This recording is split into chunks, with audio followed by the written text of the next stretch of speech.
Lalitha and flowery Vallabha gardens project అండి. APCRD approved project, bank loan వస్తుంది. మనం చూసుకోవచ్చు 30 acres ప్రాజెక్ట్ అండి. చూసుకోవచ్చు ఇది సిమెంట్ వర్క్, రోడ్స్ వర్క్ కూడా జరుగుతుంది. డ్రైనేజ్ వర్క్ పూర్తయింది ఫేజ్ 1లో. మనకి ఫేజ్ 2 కూడా వర్క్ జరుగుతుందండి.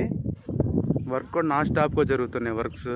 మనకి ఎంత వర్షాలు పడినా కానీ ఇక్కడ ఈ వెంచర్లో అసలు వాటరే లేవు. ఇది కనెక్టివిటీ పరంగా చాలా బాగుంటుందండి. ఈ వెంచరు పర్ స్క్వేర్ యార్డ్ 22,000 చెప్తున్నారు. మనకి వేకెన్సీ మొత్తం 30 acresలో కూడా చాలా ఫాస్ట్గా సేల్ అయిపోయాయి. మనకి అవైలబుల్ వచ్చేసి 15 నుంచి ఒక 20 ప్లాట్లు మాత్రమే ఉంటాయి. ఎందుకంటే అంత కనెక్టివిటీ వెంచర్ చాలా బాగా సేల్ అయిపోయినాయండి. తాడికొండలో the best venture Lalitha and flower venture. దీంట్లో ప్లాట్స్ కొనుక్కున్న వాళ్ళు అదృష్టవంతులండి. మంచి రైట్స్, మంచి అప్రిషియేషన్ వస్తుంది. ప్లాట్స్ కావాలంటే కాంటాక్ట్ చేయండి 9494238411.